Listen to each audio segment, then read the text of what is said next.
오늘 하나님의 말씀은 빌립보서 1장 3절에서 7절 말씀입니다. 함께 읽겠습니다. 내가 너희를 생각할 때마다 나의 하나님께 감사하며 간구할 때마다 너희 무리를 위하여 기쁨으로 항상 간구함은 너희가 첫날부터 이제까지 복음을 위한 일에 참여하고 있기 때문이라. 너희 안에서 착한 일을 시작하신 이가 그리스도 예수의 날까지 이루실 줄을 우리는 확신하노라. 내가 너희 무리를 위하여 이와 같이 생각하는 것이 마땅하니 이는 너희가 내 마음에 있음이며 나의 매임과 복음을 변명함과 확정함에 너희가 다 나와 함께 은혜에 참여한 자가 됨이라.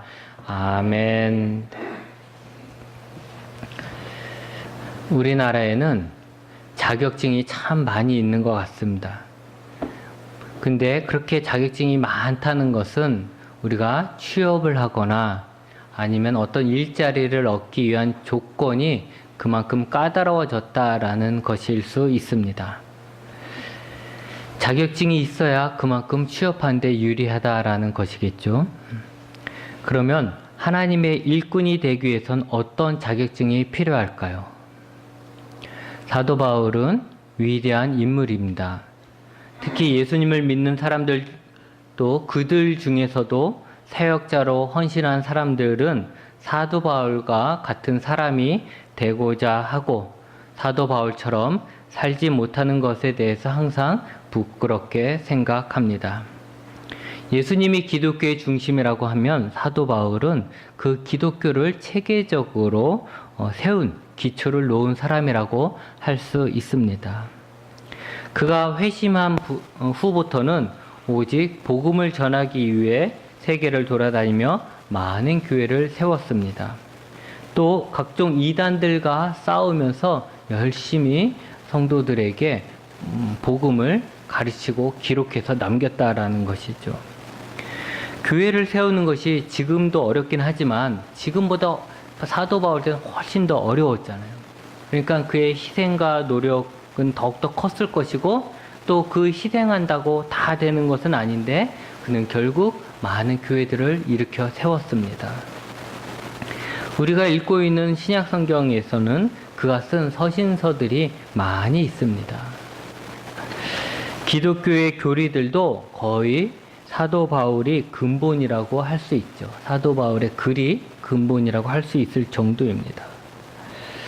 사도 바울로 인해서 교회가 이만큼 전 세계적으로 퍼졌다라고 할 수 있는 것입니다. 그래서 기독교 역사상 가장 위대한 일꾼이라면 당연히 사도 바울이 되는 것입니다. 역사는 위대한 한 사람을 기억합니다. 우린 임진왜란 때 하면 생각나는 게 누구 있죠? 이순신 장군을 기억합니다. 불리한 상황에서도 일본 해군을 물리친 그럼으로써 이 나라를 지킨 영웅이죠. 그런데 사실 이순신 장군만 싸운 것이 아닙니다. 이순신 장군이 일본을 이길 수 있었던 것은 그 옆에는 항상 함께 목숨을 걸고 희생하며 싸워준 수많은 군인들과 가족들이 있었습니다. 그들이 함께 했기 때문에 이순신 장군이 그 놀라운 업적을 세울 수 있었던 것이지요. 사도 바울도 마찬가지입니다. 우리는 위대한 전도자, 사명자 사도 바울을 기억합니다. 그러나 그가 그런 역할을 감당하는 데는 사도 바울과 함께 했었던 사람들이 있었습니다. 그들이 있었기에 사도 바울은 전도할 수 있었고 다시 힘을 낼 수 있었고 위기 속에서 피할 수 있었으며 서신서를 쓸 수 있었고 그의 글이 남아있을 수 있었던 것입니다. 바울은 그의 사역을 돕는 자들 중에 하나인 빌립보 교회에 편지를 쓰면서 먼저 그들이 복음을 위한 일에 참여한 것에 대해서 하나님께 감사하다라고 말을 합니다. 우리가 아는 것처럼 빌립보 교회는 사도 바울이 2차 전도 여행 중에 유럽에 세운 첫 번째 교회입니다. 바울은 한 교회를 개척하고 난 다음에 그곳에 오래 머물지 않고 다른 지역으로 이동하면서 복음을 계속해서 전하고 개척해 나갔습니다. 그러기에 빌립보 교회도 오래 머물지는 않았습니다. 하지만 빌립보 교회는 바울을 잊지 않았습니다. 그리고 그들은 바울의 선교를 돕는 교회가 되었습니다. 바울에게 재정적 후원도 여러 차례 했습니다. 또 사람들을 보내서 바울의 상태를 살폈고 교회 소식도 전했습니다. 그렇게 오고 가는 소식 속에 바울을 위해 계속해서 기도하는 교회가 됐을 것입니다. 그런 빌립보 교회의 협력에 대해 바울은 늘 감사한 마음을 가지고 있었고 기뻐했던 것입니다. 저도 그런 경험이 있어서 빌립보 교회가 바울의 사역에 얼마나 큰 위로와 힘이 되었는지 어렴풋이 알 수 있습니다. 제가 교회를 개척했을 때 사람들이 없잖아요. 그러면 사람들이 없는 가운데 예배를 드리고 아무도 없는 곳을 지킨다는 것은 사실 상당히 주눅드는 일입니다. 그리고 그렇기 때문에 약해질 수 있는 것이죠. 그런데 제가 그렇게 힘들어하고 또 약해질만 할 때마다 제가 사역했던 교회 교인들이 찾아왔어요. 여러분들도 아시지만 제가 사역했던 교회가 이곳에서 가깝지 않잖아요. 차를 타고 3시간 이상, 4시간 정도 와야 되는 데가 있고 2시간 와야 돼요. 그러니까 다들 먼 데에 있는데도 불구하고 그곳에서 교인들이 찾아와서 함께 밥을 먹거나 또 물질적인 후원을 해주시고 함께 예배드리거나 전도하신 분들이 많이 있었어요. 어떤 분들은 오셔서 우리 교회 청소를 해주시고 가시기도 했습니다. 그렇게 많은 분들이 멀리서 저를 생각해서 찾아오셔서 내가 어떻게 지내는지 보고 함께 기도하고 밥 먹고 가는 것만 해도 그 당시에 저에게는 큰 힘이 되었습니다. 여러분, 우리가 하나님의 일이나 선교 같은 일은 큰 믿음을 가지고 헌신을 하신 대단한 분들만 한다고 생각하는데 그렇지 않습니다. 목사와 선교사만 하나님의 일을 하는 사람이고 다른 직분의 사람들은 하나님의 일을 하는 게 아니라 그냥 나는 예배만 드리는 사람이다 라고 생각하는 그 생각을 버려야 합니다. 우리 모두 복음을 위한 일에 참여할 수 있습니다. 믿음이 더 좋아야 하는 거 아닙니다. 돈이 더 많아야 하는 거 아닙니다. 교회를 더 오래 다녀야지만 하는 것도 아닙니다. 지금 그대로의 모습으로도 우리는 복음을 위한 일에 참여할 수가 있습니다. 여러분, 집을 짓는다 생각해 보세요. 집을 지을 때 설계자가 있지만 그 설계자가 집을 다 짓는 거 아니잖아요. 거기에 많은 사람들이 다 각기 여러 가지 일을 감당하면서 집을 지어 나갑니다. 어떤 사람들은 목수라고 해서 못 박는 일을 막 하고 톱질하고, 어떤 사람은 거기다 시멘트 붓고 막 그래요. 어떤 사람들은 막 또 청소도 하죠. 제가 군대 제대하고 난 다음에 아르바이트로 일용직 거기 인력 사무소에 가서 일한 적이 있어요. 여러분, 지금도 제가 비실비실해 보이지만 그땐 더더욱 그랬거든요. 그럼 제가 일용직에서 나가서 일을 하는데 집 짓는 데 나갔어요. 아무 힘도 없고 아무 기술도 없어 보이는 제가 거기서 뭐 하겠습니까? 그런데도 거기서 할 일이 있더라고요. 돌아다니면서 나무에 있는 못을 빼는 작업을 했고, 뭐 좀 들어달라면 같이 들어주는 일. 그러니까 아무 기술도 없고 힘이 없어도 집 짓는 데 필요하다라는 거예요. 그런 사람들도 필요하다. 물론 기술자도 필요하죠. 그러나 다 기술자가 다 하는 게 아니고 힘없고 지식이 없어도 집 짓는 데 함께 할 수 있다라는 거죠. 교회라는 집을 짓는다고 생각해 보세요. 교회라는 집을 지을 때 다 믿음이 좋은 사람만이 교회라는 집을 지을까요? 다 어떤 기술이 있거나 재능이 있는 사람만 교회를 지을 수 있을까요? 물론 그런 사람들이 필요하죠. 하지만 교회라는 집을 지을 때는 아무 힘이 없는 사람도 교회라는 집을 지을 때 꼭 필요한 거예요. 그렇기 때문에 우리가 생각할 때 나는 이래 이래서 부족하다, 안 된다 말하지 말라는 거죠. 우리는 우리에 있는 현 상황 속에서 교회라는 집을 짓는데 참여할 수가 있는 것입니다. 나라를 세운다고 한번 생각해 보십시오. 더 많은 사람들이 더 많은 일을 감당해야 되지 않겠습니까? 수없이 많은 사람들의 힘이 필요하고 그들이 할 수 있는 일들이 있습니다. 그들이 해줘야 될 많은 일들이 있다라는 것이죠. 우리가 복음을 전하는 것, 그것은 하나님의 나라를 세우는 것 아니겠습니까? 이 땅에 하나님의 나라를 세우기 위해서 얼마나 많은 일들이 필요하겠습니까? 그러기에 아무 보잘것없는 우리라고 해도 우리가 할 수 있는 일은 반드시 있습니다. 여러분, 자격증이 없는 우리도 하나님 나라에 귀하게 쓰일 수 있습니다. 복음을 위한 일에 동참하는 것에 대해서 사도 바울은 하나님께 감사하고 기뻐한다라고 했습니다. 하나님께 감사하고 기뻐한다.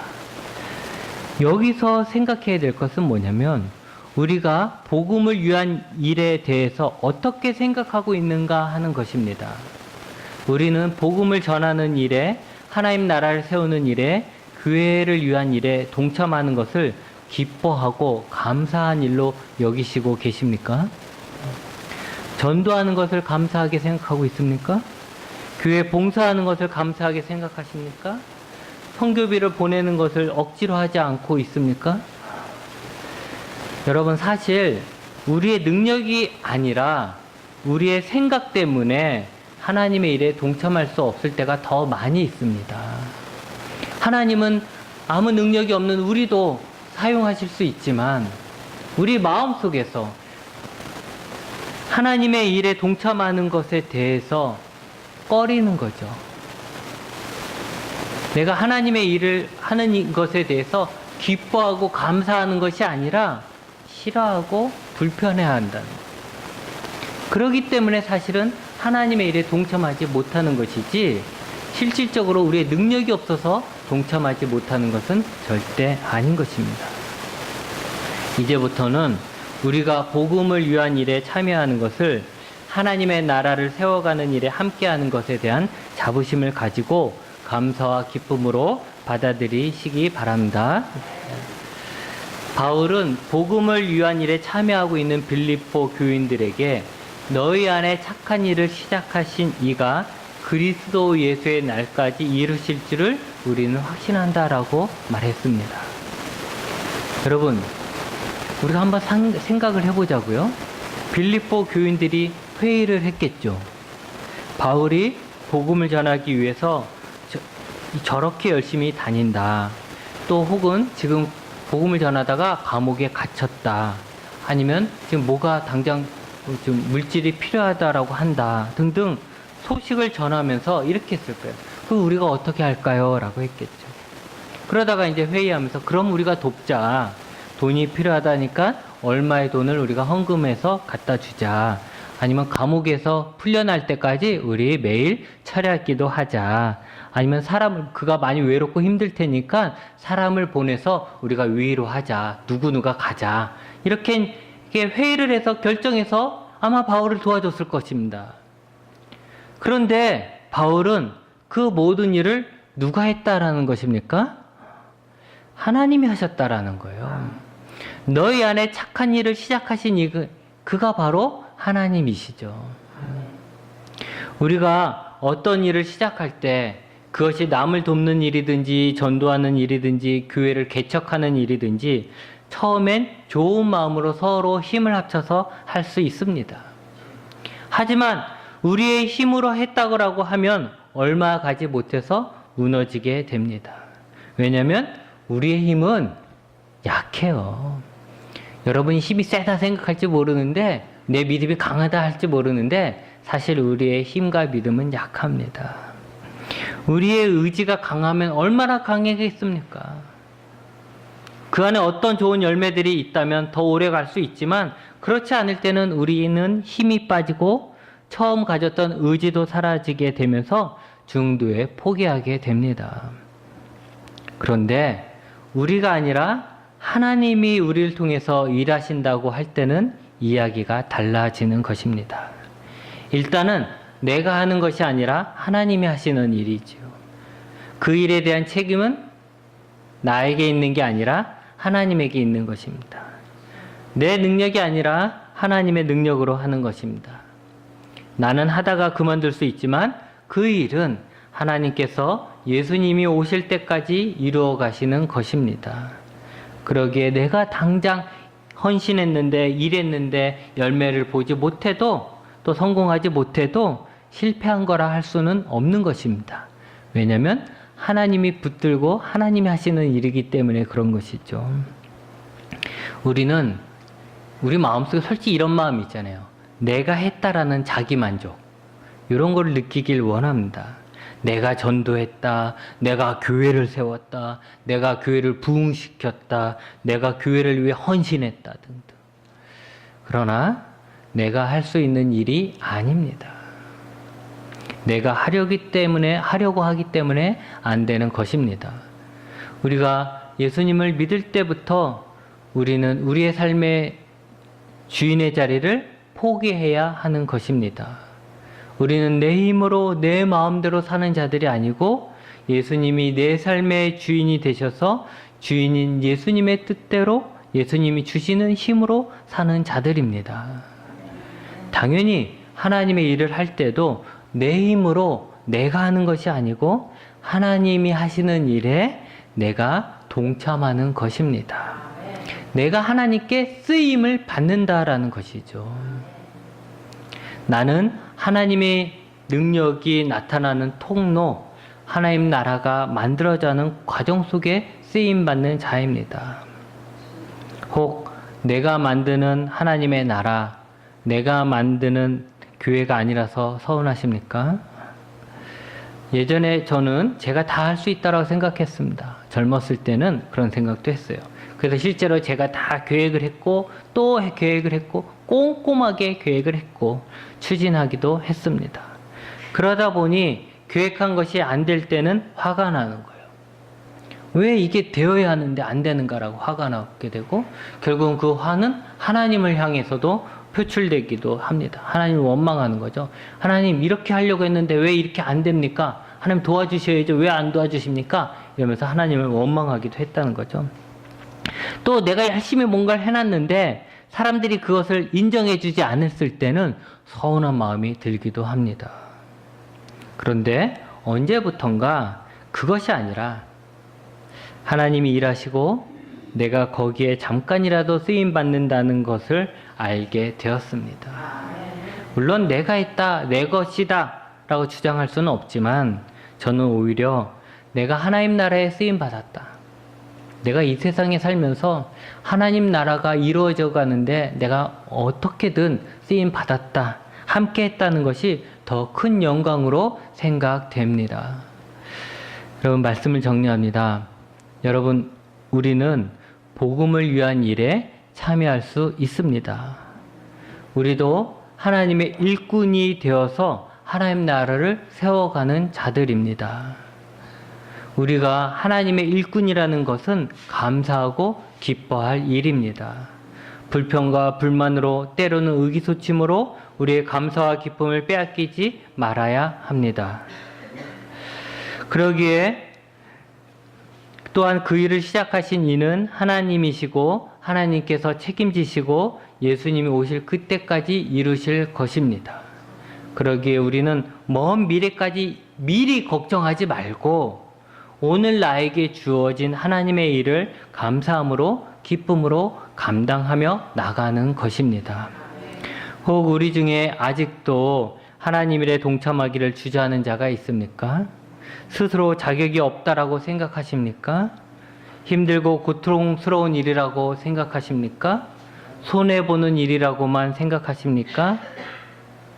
책임지는 것이 싫습니까? 우리 안에서 착한 일을 시작하신 하나님께서 예수님이 오시는 날까지 이루실 것입니다. 더 늦기 전에 이 영광스러운 복음의 일에 참여하시기 바랍니다. 기도하시겠습니다.